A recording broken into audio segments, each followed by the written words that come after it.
Dengan menyebut nama Allah yang Maha Pengasih lagi Maha Penyayang, senantiasa bertasbih kepada Allah Subhanahu wa taala, apa yang ada di langit dan apa yang ada di bumi. Allah Subhanahu wa taala yang Maha Derajat, yang Maha Suci, yang Maha Perkasa, dan Maha Bijaksana. Dialah yang mengutus seorang Rasul pada kaum yang ummi dari kalangan mereka sendiri, yang membacakan ayat-ayatnya kepada mereka, mensucikan mereka dan mengajarkan mereka kitab dan hikmah, meskipun sebelumnya mereka benar-benar dalam kesesatan yang nyata. Dan juga kepada kaum yang lain dari mereka yang akan datang dan menyusul mereka. Dialah yang Maha Perkasa lagi Maha Bijaksana.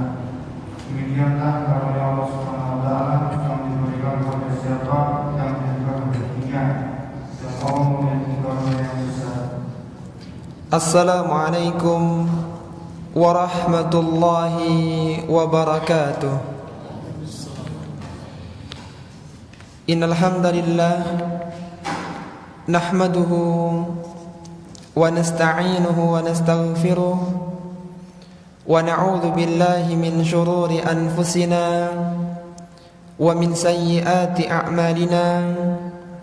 Man yahdihillahu fala mudilla lahu wa man yudlil fala hadiya lahu. Wa ashhadu an la ilaha illallah wahdahu la syarika lahu wa ashhadu anna Muhammadan abduhu wa rasuluh. Ya ayyuhalladzina amanu taqullaha haqqa tuqatih wa la tamutunna illa wa antum muslimun. Ya ayyuhan nasu taqu rabbakum alladzi khalaqakum min nafsin wahidah wa khalaqa minha zawjaha wa batha minhuma rijalan katsiran wa nisaa'a wattaqullaha alladzi tasaaluna bihi wal arham innallaha kana 'alaikum raqiba. Ya ayyuhalladzina amanu taqullaha wa qulu qawlan sadida yuslih lakum a'malakum wa yaghfir lakum dhunubakum wa man yuti'illaha wa rasulahu faqad faza fawzan 'azima. Allahumma salli ala Muhammadin wa ala alihi wa ashabihi wa man tabi'ahum bi ihsanin ila yaumiddin wa ba'd. Ikhwati fillah rahimani wa rahimakumullah. Kita lanjutkan kajian kita tafsir Al-Qur'an Al-Azim, dan pada kesempatan pagi hari ini kita telah sampai di pembahasan tafsir surat Al-Jumu'ah, yaitu surat yang ke-62, terdiri dari 11 ayat. Surat ini Allah turunkan sesudah Allah Subhanahu wa taala menurunkan surat As-Saff dan surat Al-Jumu'ah, termasuk salah satu surat-surat Madaniyah. Di dalam surat Al-Jumu'ah ini Allah Subhanahu wa taala menunjukkan kepada kita tentang karunia-Nya yang besar yang Allah berikan kepada manusia, yaitu dengan diutusnya Nabi SAW, dengan diturunkannya Al-Quran dan beberapa syariat di dalam Islam, yang seharusnya manusia ini bersyukur dengan kenikmatan yang besar ini. Allah Subhanahu wa ta'ala mengawali firman-Nya dengan mensucikan zat-Nya yang mulia. Allah Subhanahu wa ta'ala berfirman, yusabbihu lillahi ma fis samawati wa ma fil ardi. Senantiasa bertasbih, mensucikan Allah Subhanahu wa taala dari hal-hal yang tidak sesuai dan tidak layak bagi Allah Subhanahu wa taala. Ma fis samawati wa ma fil ardi. Seluruh makhluk-makhluknya yang ada di langit dan seluruh makhluk-makhluknya yang ada di bumi. Al-Malikil Quddusil Azizil Hakim. Allah adalah zat yang maha raja, maha suci, Maha perkasa lagi maha bijaksana. Di awal-awal surat Al-Jumu'ah ini Allah Subhanahu wa taala menyanjung memuji dirinya yang mulia, dan seharusnya seperti inilah seorang muslim kepada Allah Subhanahu wa taala. Dia senantiasa bertasbih, berzikir, mensucikan Allah Subhanahu wa taala yang mulia. Maka satu pelajaran di awal kajian kita pada kesempatan pagi hari ini para ikhwan rahimani wa rahimakumullah, bahwa hendaknya seorang muslim hendaknya memperbanyak tasbih kepada Allah Subhanahu wa taala. Bacaan tasbih adalah bacaan yang ringan untuk diucapkan, tetapi berat pahalanya di timbangan amalan pada hari kiamat kelak. Sebagaimana hadis terakhir dalam Sahihul Bukhari, hadis nomor 7124, ini hadis terakhir dalam Sahih Bukhari, yang mana Rasulullah sallallahu alaihi wasallam pernah bersabda, kalimatani habibatani ila rahman, khafifatani ala lisan, thaqilatani fil mizan. Ada dua kalimat yang dicintai oleh Ar-Rahman, yang dicintai oleh Allah Subhanahu wa taala. Khafifatani ala lisan, dia mudah untuk diucapkan di lisan. Thaqilatani fil mizan, akan tapi pahalanya berat di timbangan amalan kebaikan. Apa itu? Subhanallahi wa bihamdihi subhanallahil azim. Ringan, subhanallahi wa bihamdihi subhanallahil azim. Ternyata berzikir, bertasbih semacam ini akan memberatkan timbangan kebaikan kita. Bahkan bacaan tasbih juga bisa berfungsi untuk menghapuskan kesalahan-kesalahan kita. Dosa-dosa kecil yang kita lakukan bisa terkikis dengan bacaan tasbih, terutama tasbih yang dibaca setelah selesai salat dan ketika di pagi hari. Sebagaimana Rasulullah sallallahu alaihi wasallam bersabda, "Man qala subhanallahi wa bihamdihi." Barang siapa yang mengucapkan subhanallahi wa bihamdihi fi yaumin mi'ata marrah, dalam satu hari 100 kali, hatta khatayahu walau kana mithla zabadil bahri, niscaya akan dihapuskan kesalahannya meskipun sebanyak buih yang ada di lautan. Jadi kalau ditanya apa keutamaan membaca tasbih, ada dua di sini. Yang pertama apa?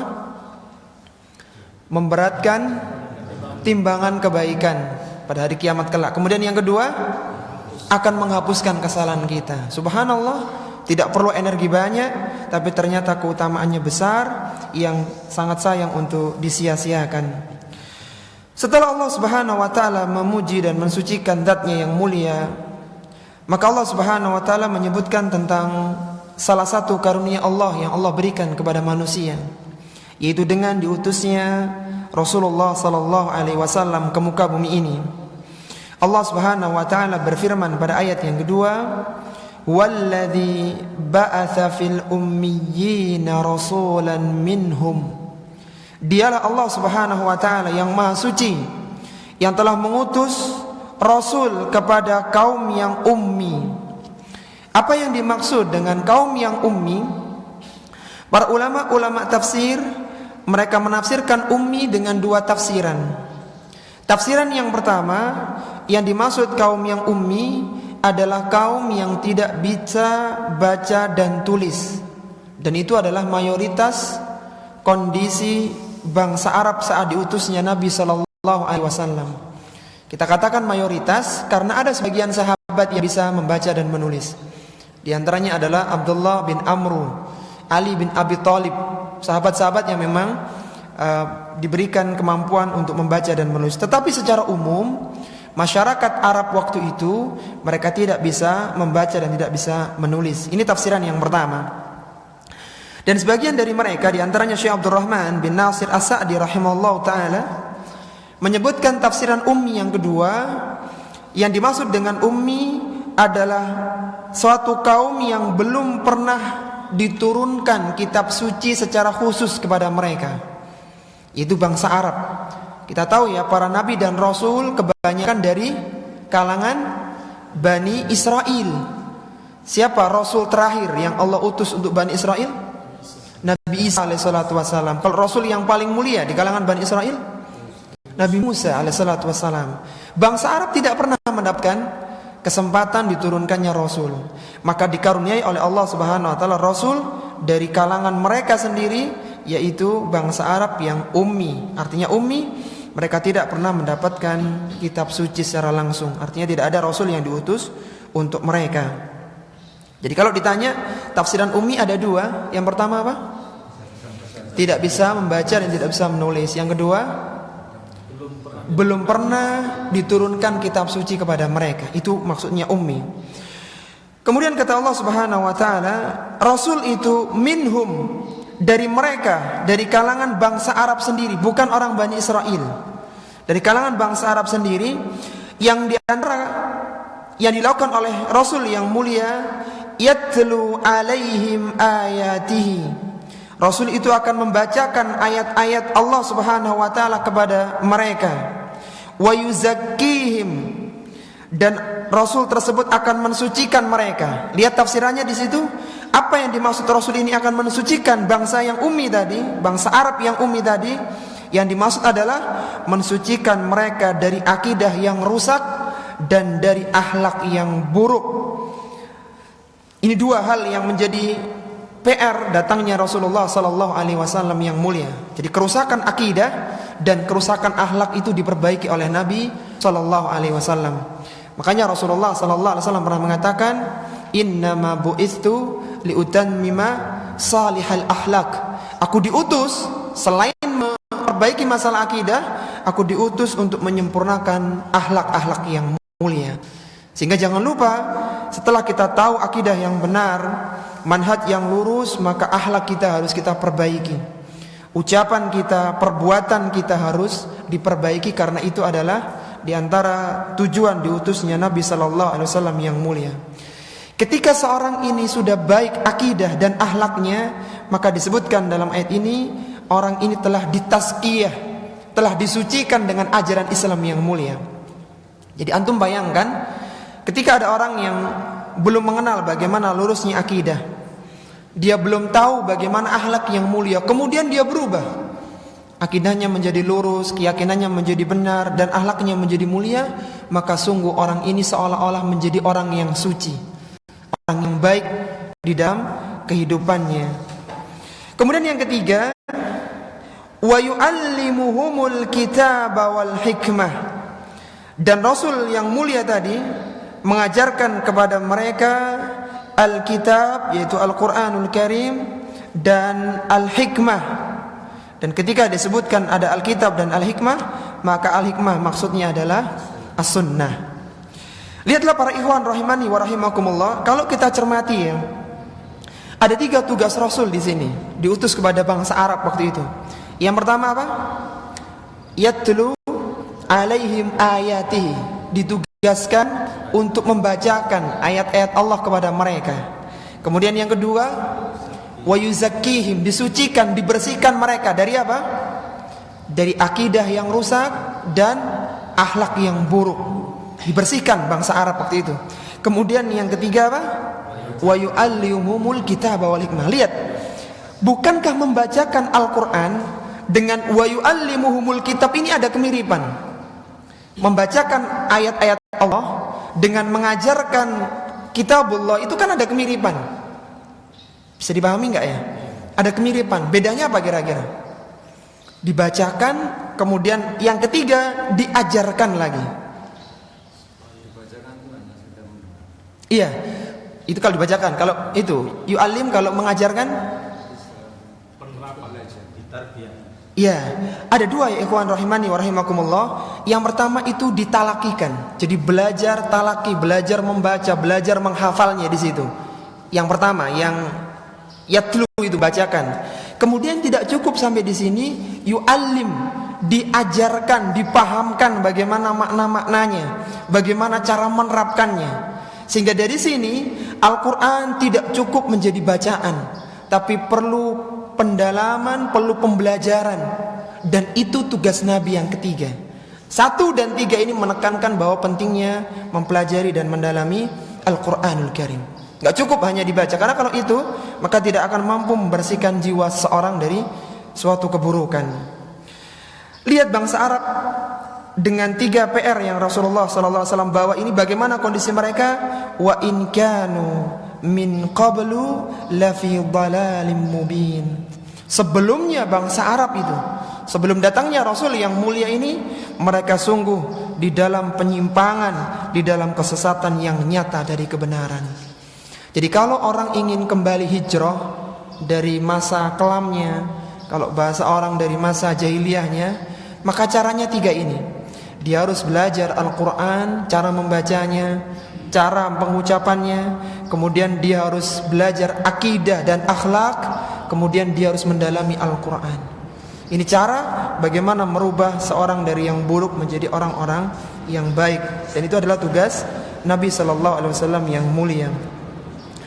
Nabi SAW tidak hanya diutus untuk bangsa Arab. Kalau awal-awal iya, diutus untuk bangsa Arab yang ummi, yang banyak penyimpangannya waktu itu, tetapi juga diutus untuk generasi yang lain setelahnya. Sebagaimana Allah sebutkan pada ayat yang ketiga, wa akharina minhum lamma yalhaqu bihim. Kedatangan Rasulullah sallallahu alaihi wasallam selain untuk bangsa Arab dengan 3 kewajiban tadi, maka Rasulullah juga diutus kepada kaum yang lain dari kalangan mereka. Yalhaqu bihim, yang kaum ini akan menyusul kehadiran para sahabat Nabi. Apa yang dimaksud dengan orang-orang yang lain yang akan menyusul para sahabat Nabi? Dijelaskan oleh para ulama kita, yaitu yang pertama adalah dari kalangan para tabi'in. Ada 3 tafsirannya itu, yalhaqu bihim, orang-orang yang lain yang datang setelah para sahabat. Yang pertama adalah dari kalangan para tabi'in, generasi setelah para sahabat. Itu maksudnya orang-orang yang datang menyusul para sahabat.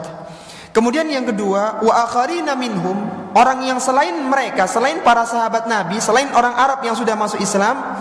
Maksudnya adalah orang-orang bangsa non-Arab atau bangsa ajam selain Arab, juga diutus untuk mereka. Dan tafsiran yang ketiga adalah orang-orang yang masuk Islam setelah wafatnya Nabi SAW hingga datangnya hari kiamat. Sederhananya ada 3 tafsiran tentang wa akharina minhum lamma yalhaqu bihim.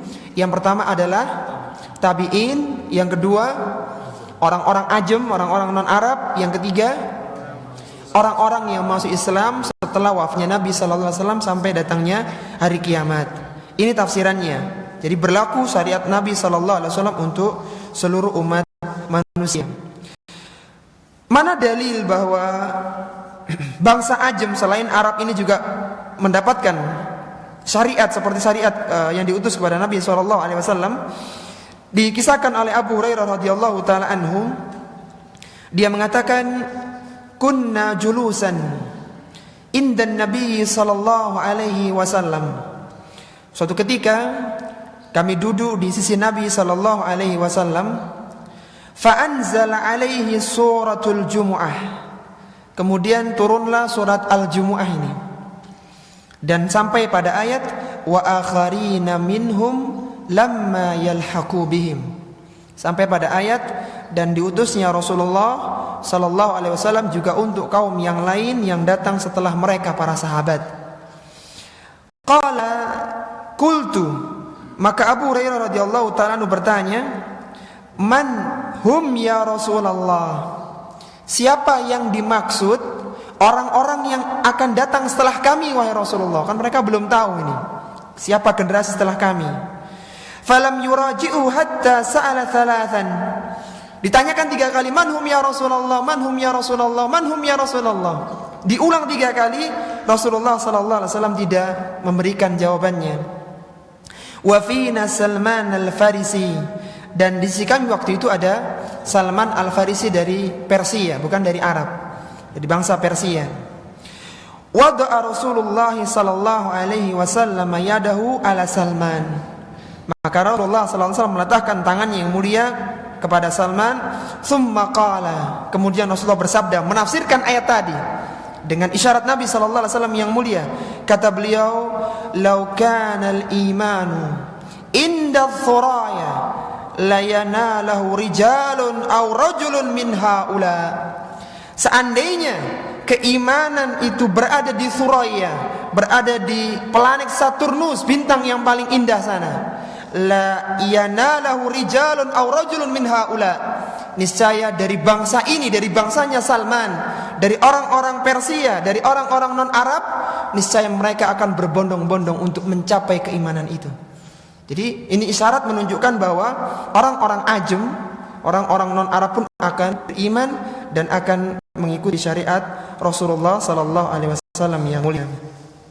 Kemudian Allah Subhanahu wa taala menyebutkan wa huwal azizul hakim, dia maha perkasa lagi maha bijaksana, perkasa dan bijaksana dalam perkataan dan perbuatannya.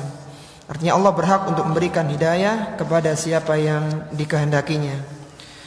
Setelah Allah Subhanahu wa taala menyebutkan tentang keutamaan kehadiran Nabi sallallahu alaihi wasallam, kemudian datangnya Al-Qur'an dan Islam yang beliau bawa, maka Allah menyebutkan dzalika fadlullahi yu'tihi may yasha. Demikianlah karunia Allah Subhanahu wa taala, yaitu berupa Islam, diturunkannya wahyu Al-Qur'an, diutusnya Nabi Muhammad sallallahu alaihi wasallam adalah fadl, adalah keutamaan karunia yang Allah berikan kepada siapa yang dikehendakinya di kalangan para hambanya. Ada orang-orang yang akan menjadi pewaris para nabi, yang akan mempelajari kitabullah, yang akan masuk ke dalam agama Islam ini. Tapi tidak semuanya. Kata Allah, mayyasha, Allah akan berikan karunia ini, menikmati karunia ini kepada siapa yang dikehendakinya. Wallahu dzul fadlil azim, dan Allah adalah zat yang memiliki karunia yang sangat besar. Muncul pertanyaan para ikhwan rahimani wa rahimakumullah, kenapa kehadiran Nabi sallallahu alaihi wasallam dikatakan sebagai keutamaan dari Allah, dikatakan sebagai keutamaan yang besar? Dijelaskan oleh Syekh Abdurrahman bin Nasir As-Sa'di ketika menafsirkan ayat ini. Beliau mengatakan, wa huwa afdalu min ni'matihi alaihim. Diutusnya Rasulullah sallallahu alaihi wasallam ini lebih utama dari kenikmatan yang diberikan kepada mereka, bi'afiyatil badani wa sa'atir rizki, daripada nikmat kesehatan badan dan nikmat diluaskannya rizki. Jadi kalau diperbandingkan ya, seandainya Allah hanya berikan kesehatan kepada bangsa Arab, semuanya sehat, gak ada yang sakit. Seandainya Allah hanya berikan rizki yang mudah bagi bangsa Arab, terus dibandingkan dengan satu nikmat didatangkannya Nabi Sallallahu Alaihi Wasallam, meskipun mereka sakit-sakitan, meskipun mereka sulit mencari harta, itu jauh lebih nikmat dari semua kenikmatan kesehatan dan nikmat harta itu. Wa ghairi dzalik minan na'imid dunyawiyah, bahkan hadirnya Nabi Sallallahu Alaihi Wasallam lebih utama dari seluruh kenikmatan dunia. Fala a'zamu min ni'matid dinil lati hiya madatul fauzi wasa'adatul abadiyah. Kenapa didatangkannya Rasulullah sallallahu alaihi wasallam merupakan nikmat yang besar? Karena tidak ada kenikmatan yang lebih besar daripada nikmat beragama Islam dan dengan tercapainya keberuntungan dan kebahagiaan yang abadi nanti di surga. Ini menunjukkan para ikhwan, ternyata nikmat berislam, nikmat mengenal manhaj Ahlussunnati wal Jamaah, nikmat yang mahal. Seandainya ada orang diberikan kekayaan rumah, mobil, dia paling kaya di dunia ini, tapi sayang dia tidak diberikan hidayah sunnah ini, maka sungguh dia belum tentu berkesempatan untuk mendapatkan kenikmatan di akhirat.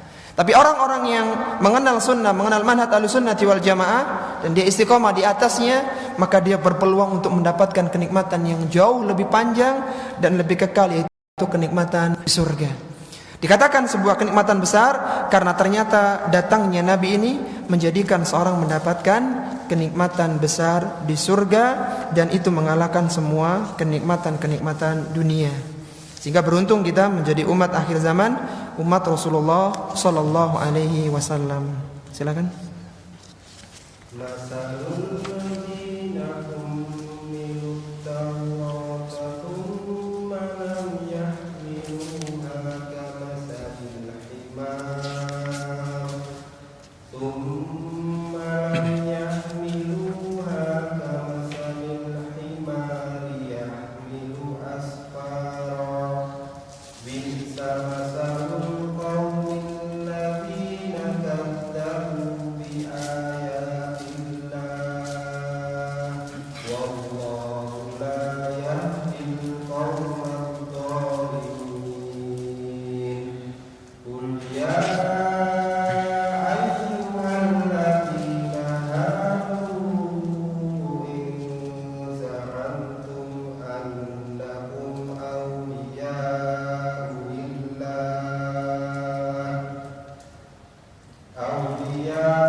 Perumpamaan orang-orang yang berbanding untuk kemudian tidak banyak adalah seperti keledai yang membuat kitab-kitab yang tebal.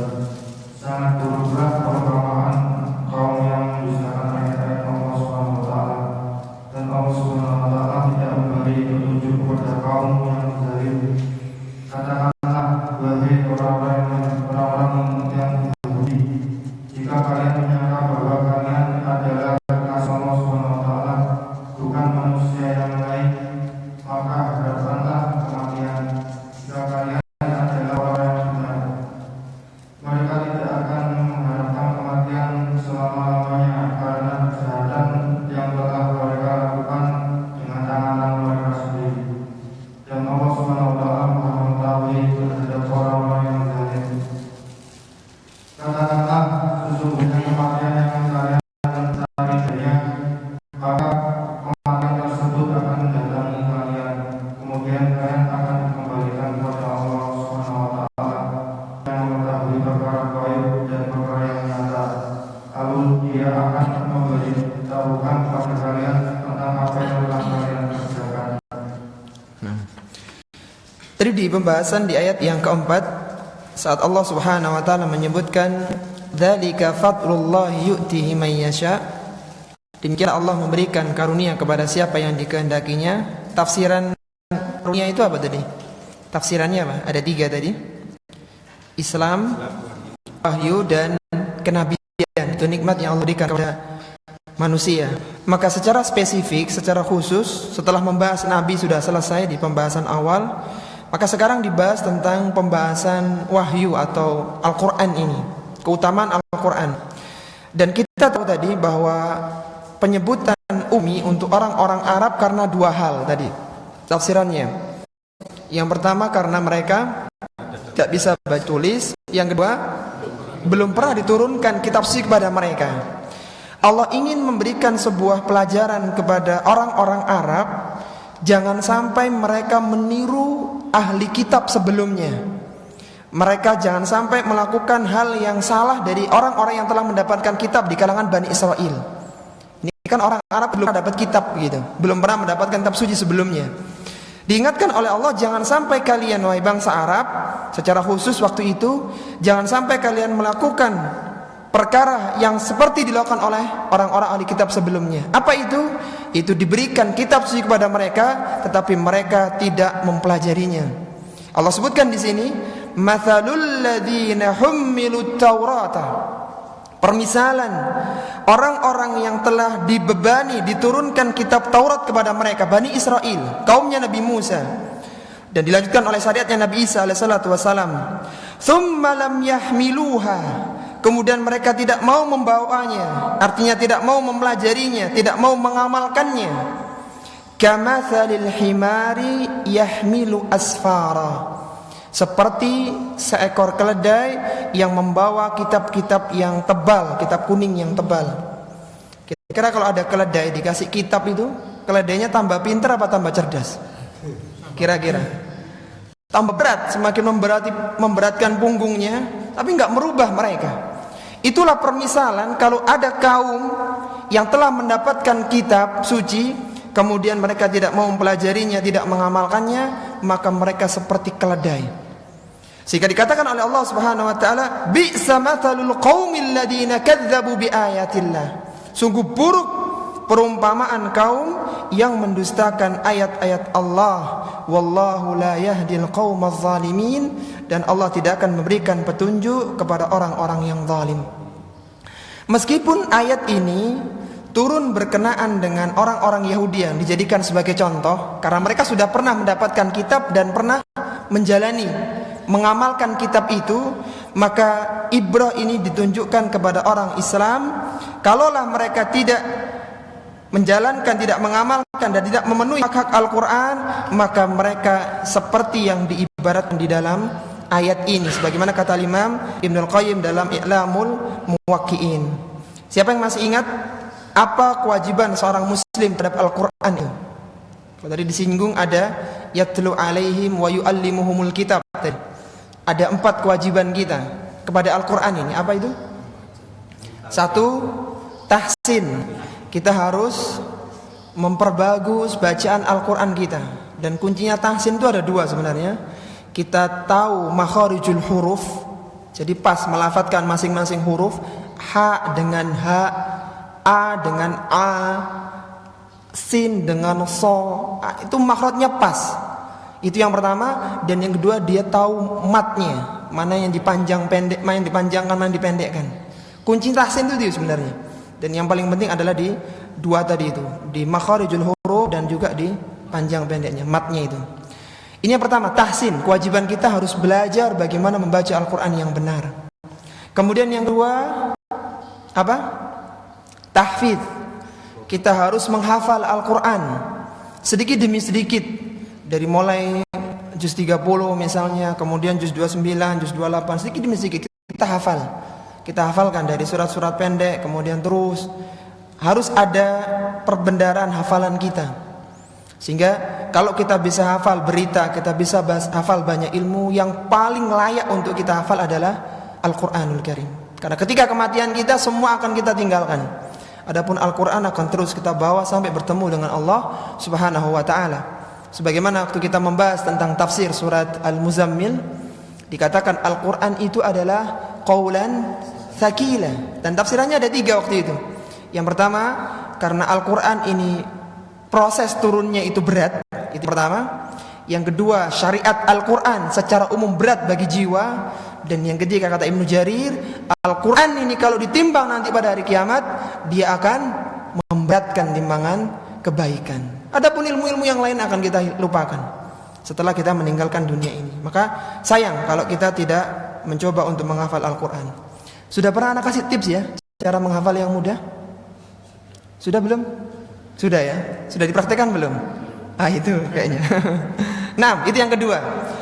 Yang ketiga adalah tafsir ya, belajar memahami makna Al-Quran. Harus duduk kita pelajari satu demi satu makna ayat Al-Quran, kata demi kata, sababun nuzulnya, apa yang diinginkan dari Al-Quran ini, mana hadis-hadis yang mendukungnya. Duduk kita di majelis ilmu. Yang kalau dalam bahasa surat Al-Jumu'ah tadi, yu'allimuhumul kitab, mengajarkan Alkitab. Tidak hanya sekedar mendengar, tapi duduk di majelis ilmu. Kemudian yang keempat adalah tatbik, adalah kita mengamalkan kandungan Al-Quran. Jadi coba kita urutkan 4 kewajiban kita sebagai seorang muslim kepada Al-Quran, supaya tidak dikatakan sebagai keledai yang membawa kitab-kitab yang tebal. Semakin banyak ilmu yang dipelajari tapi tidak merubah amalan kita. Apa tadi kewajibannya? Tahsin Al-Quran, yaitu belajar untuk memperindah atau bacaan Al-Quran. Yang kedua, tahfidz, menghafal Al-Quran. Yang ketiga, tafsir, kita belajar makna ayat-ayat Al-Quran. Dan yang keempat, tatbik, diamalkan. Maka saran ana ya para ikhwan rahimani wa rahimakumullah, kita ini kan sudah ada semacam komunitas ya, komunitas kajian tafsir. Pelan-pelan itu kita amalkan bersama-sama.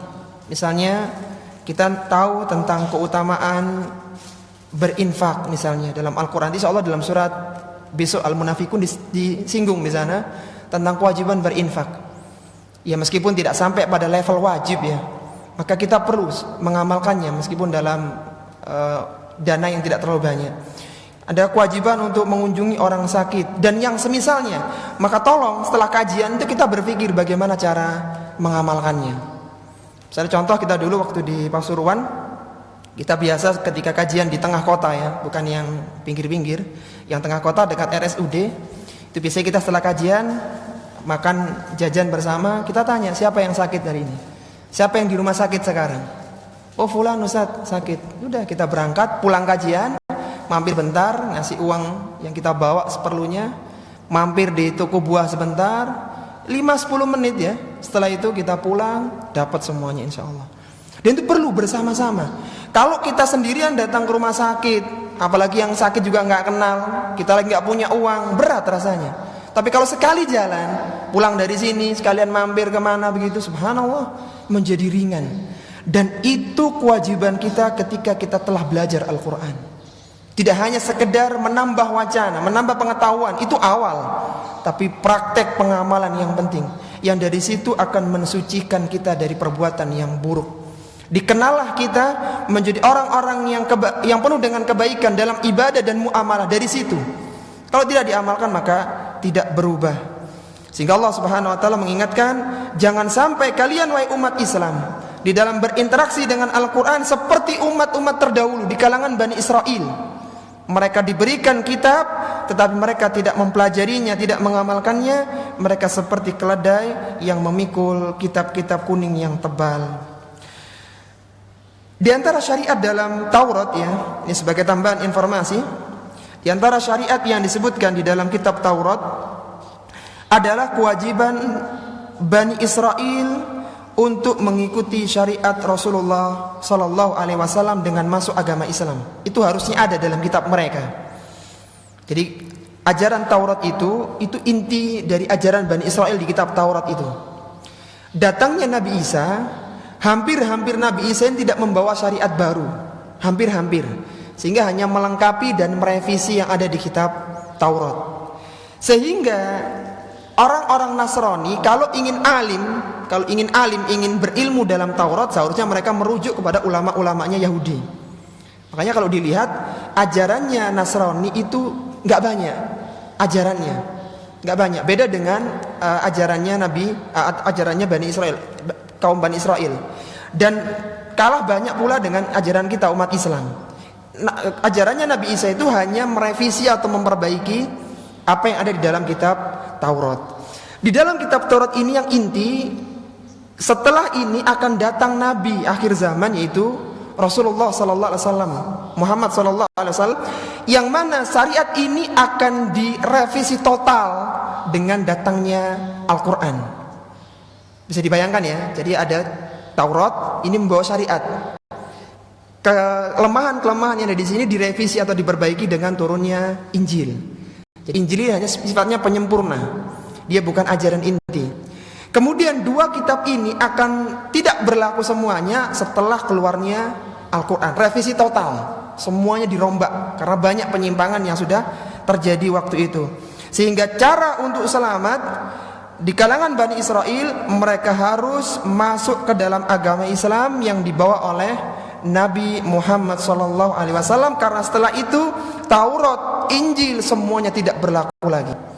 Sebagaimana kata Nabi SAW, "Walladzi nafsi Muhammadin biyadih," demi yang jiwa Muhammad berada di tangannya, "la yasma'u bi ahadun min hadhil ummah tidaklah mendengar tentang aku seorang dari umat ini, Yahudiyun wala Nasraniyun, baik dia Yahudi, ulamanya Yahudi bahkan, au Nasrani, atau dia Nasara, thumma yamutu, kemudian dia meninggal dunia, walam yu'minu billadhi ursiltu bihi, dalam keadaan dia tidak beriman kepada Islam yang aku bawa, dia tidak mau beriman dengan Al-Quran yang aku bawa, illa kana min ashabin nar, kecuali dia pasti menjadi penghuni neraka.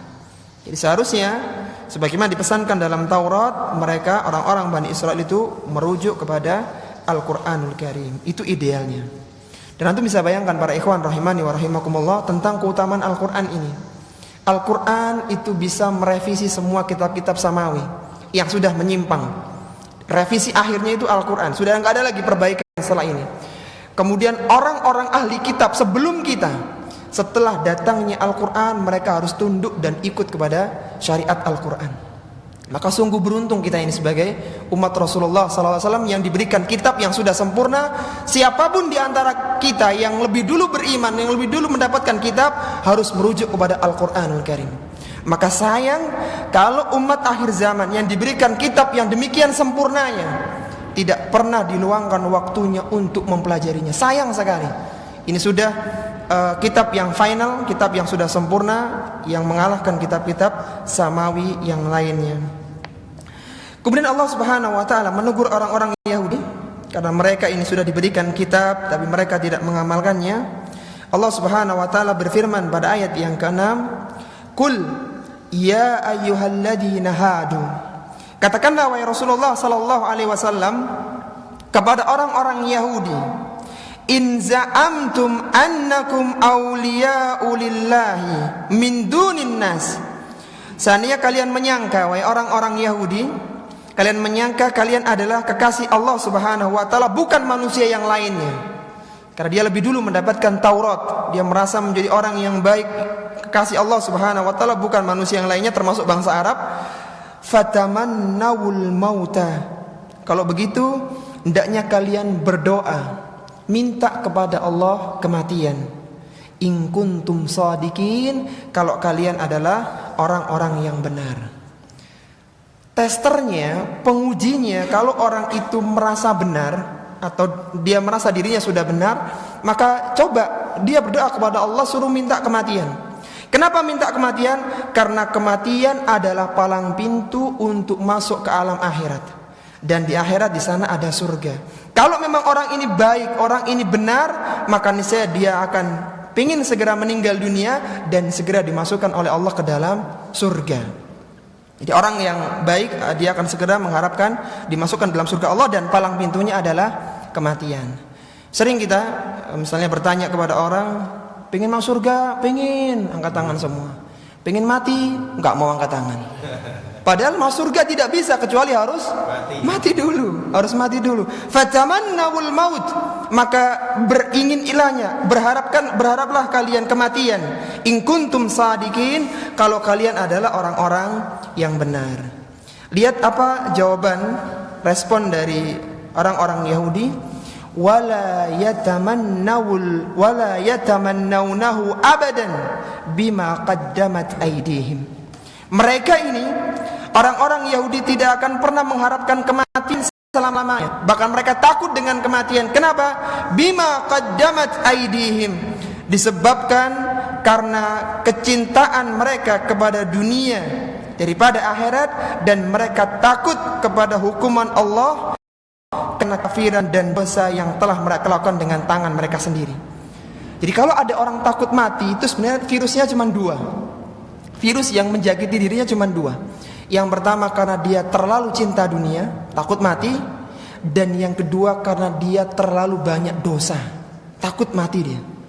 Makanya kalau kita ingin menimbang ya diri kita ini, tinggal ditimbang, seandainya saya hari ini mati, sudah siap atau belum. Kalau kita masih merasa Masya Allah ini banyak dosa yang belum saya taubati, amalan saya kurang, berarti ini kita termasuk orang-orang yang tadi. Artinya kita banyak bertobat kepada Allah Subhanahu wa taala. Kalau misalnya kita seandainya hari ini kita meninggal, kematian itu datangnya dadakan, terus kemudian rasanya belum siap, karena masih baru saja menikmati rumah yang baru, mobil yang baru, maka itu muncul kecintaan dunia. Rata-rata orang akan takut mati karena dua hal ini. Pertama apa tadi?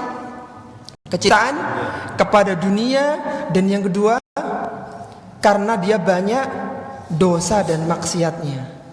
Ketika seorang ini tidak banyak melakukan dosa dan kesalahan, maka dia kapanpun diambil oleh Allah Subhanahu wa taala, maka dia akan siap. Wallahu alimun bizzalimin, dan Allah Maha mengetahui terhadap orang-orang yang zalim.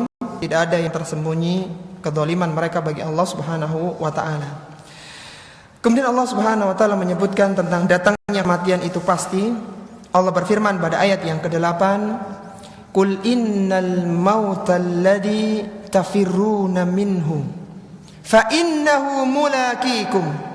Katakanlah, sesungguhnya kematian yang kalian lari darinya, kalian takut darinya karena kecintaan kalian kepada dunia, karena banyak maksiat kalian.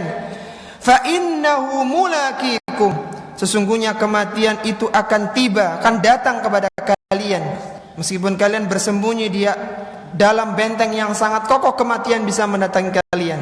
Bahkan kematian Raja Romawi itu di tengah-tengah benteng yang kokoh dia mati karena penyakitnya. Thumma turadduna ila alimil ghaibi wasyahadah, kalian akan dikembalikan kepada Allah Subhanahu wa taala yang mengetahui perkara yang gaib dan yang nyata. Fayunabbiukum bima kuntum ta'malun, lalu akan diberitahukan tentang amalan kalian ketika di dunia, yang telah kalian kerjakan ketika di dunia dahulu, dan Allah Subhanahu wa taala akan memberikan balasannya.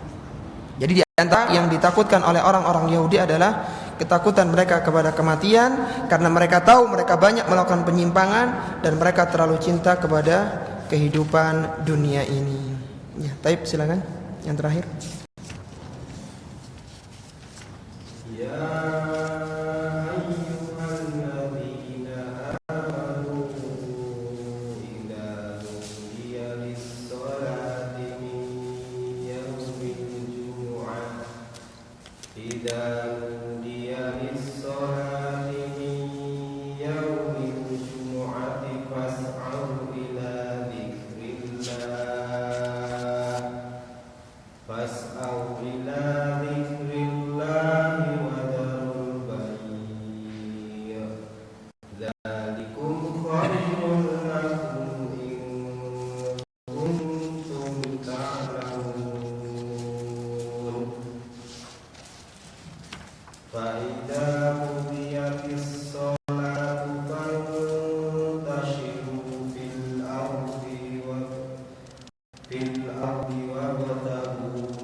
Bagi ulama yang beriman, jika kalian disuruh untuk menunaikan sholat Jumat, maka bersepadalah kalian mengingat Allah Subhanahu wa taala dan tinggalkanlah jual beli.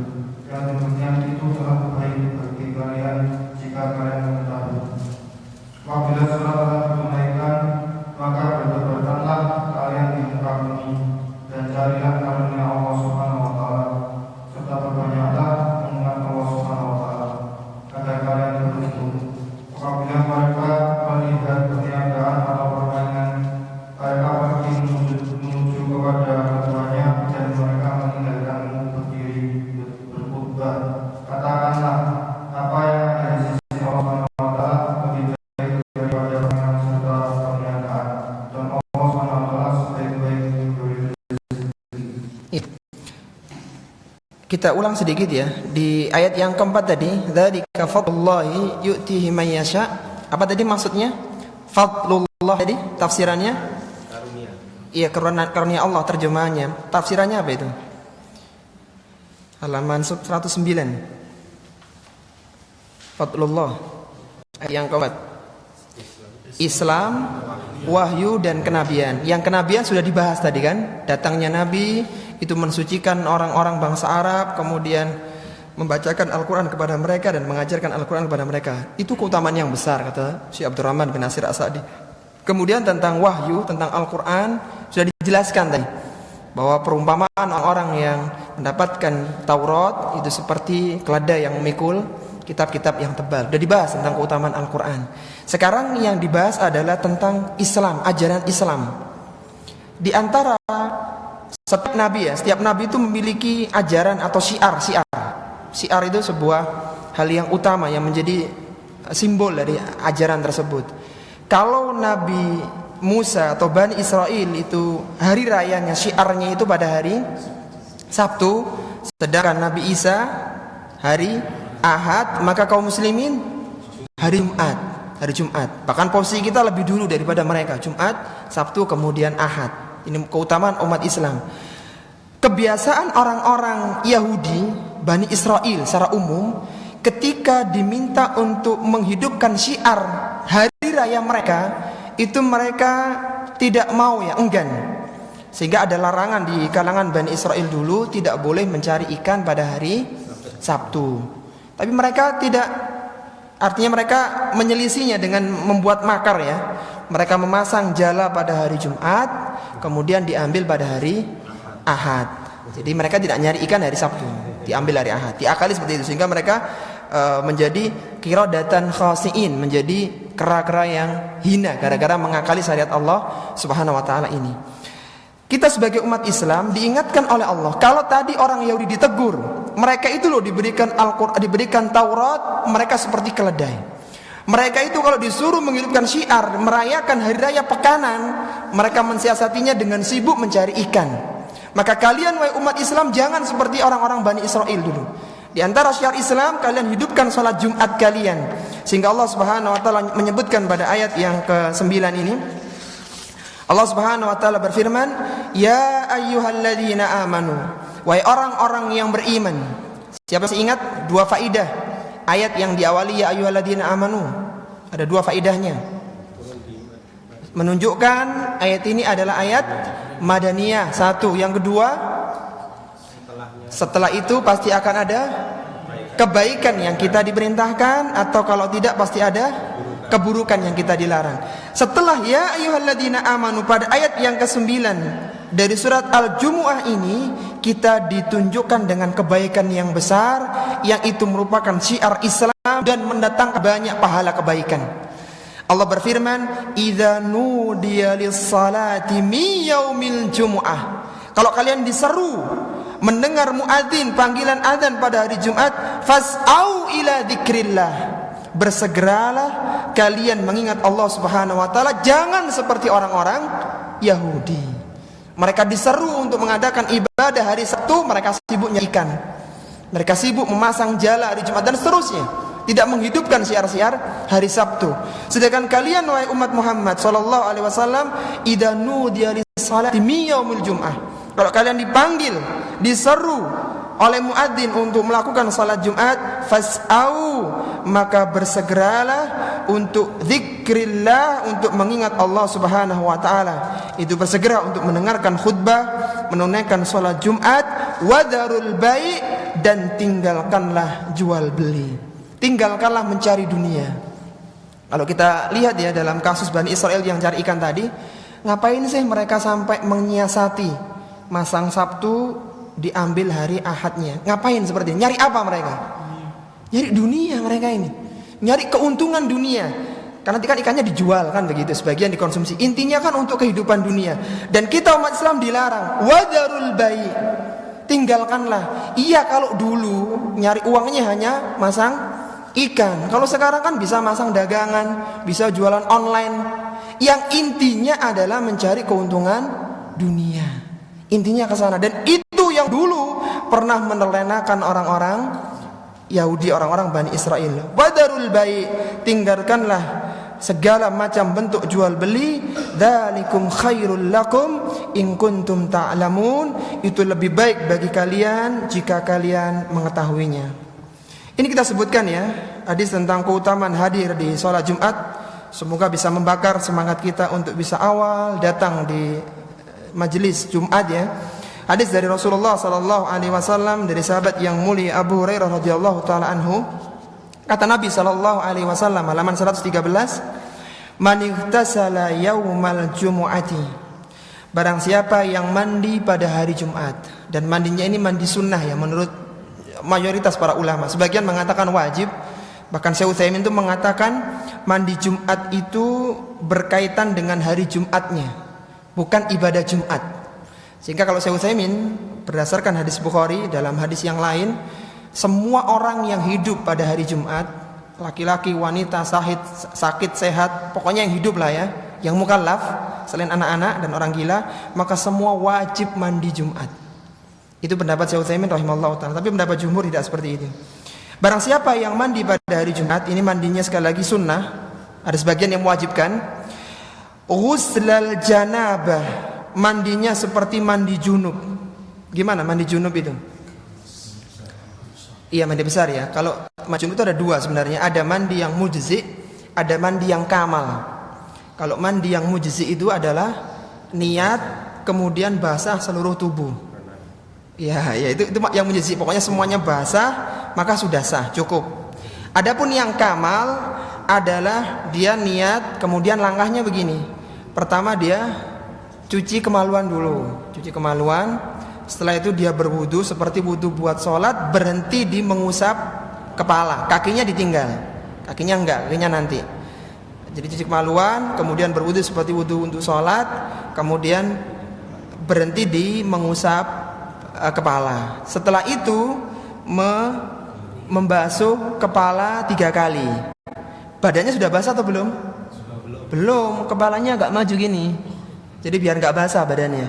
Jadi agak maju 3 kali, boleh pakai sampo sebagaimana fatwa Syekh bin Baz. Kemudian setelah itu membasuh badan yang kanan 1 kali, kemudian yang kiri 1 kali. Kalau ingin ditambah boleh, tapi minimal 1-1. Setelah itu cuci kaki 3 kali. Ada menyebutkan dalam riwayat Maimunah itu bergeser, tapi tidak harus. Cuci kaki. Apa bedanya antara yang mujzi dengan yang kamal? Kalau yang mandi kamal, yang tadi itu caranya, gimana tadi caranya?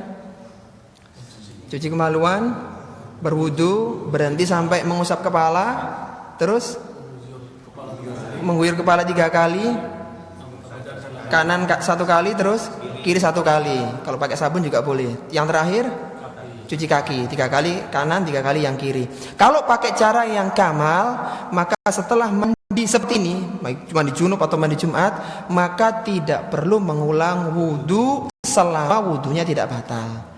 Maksudnya begini, misalnya di tengah-tengah buang angin, ya otomatis ngulang.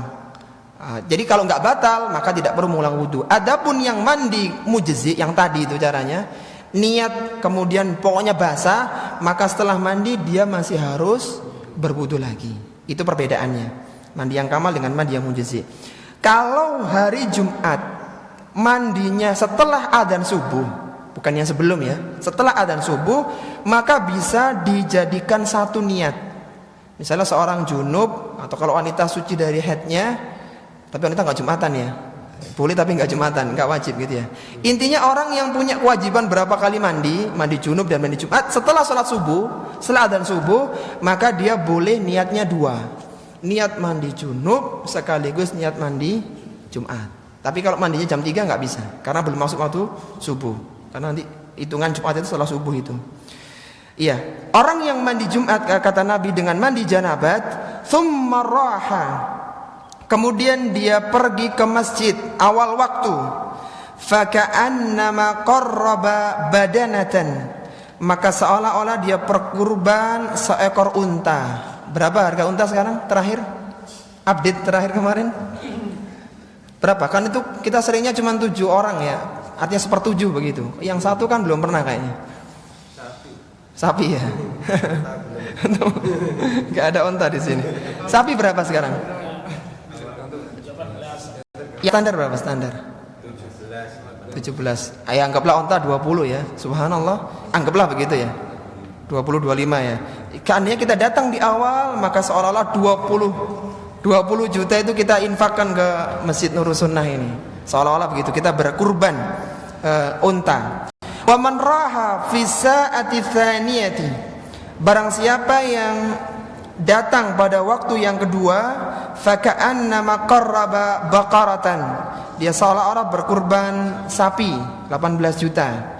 Wa man raha fi sa'ati tsalitsati. Barang siapa yang datang pada saat yang ketiga, faka'annama qarraba kabsan aqran. Maka dia seolah-olah berkurban domba yang bertanduk. Jadi agak mahal kalau yang ada tanduknya. Wa man raha fi sa'ati rabi'ati. Barang siapa yang datang pada waktu yang keempat, faka'annama qarraba dajajatan. Maka seolah-olah dia berkurban ayam. Wa man raha fi sa'atil khamisati. Apabila seorang datang pada waktu yang kelima, faka'annama qarraba baydatan. Seolah-olah dia berkurban sebutir telur. Coba kita urutkan dulu. Yang datang pertama pahalanya kurban unta. Yang kedua sapi. Yang ketiga kambing bertanduk. Yang keempat ayam. Yang lima telur. Fa'idha kharajal imamu. Kalau imam sudah keluar naik mimbar, maksudnya hadaratil malaikatu, maka malaikat datang masuk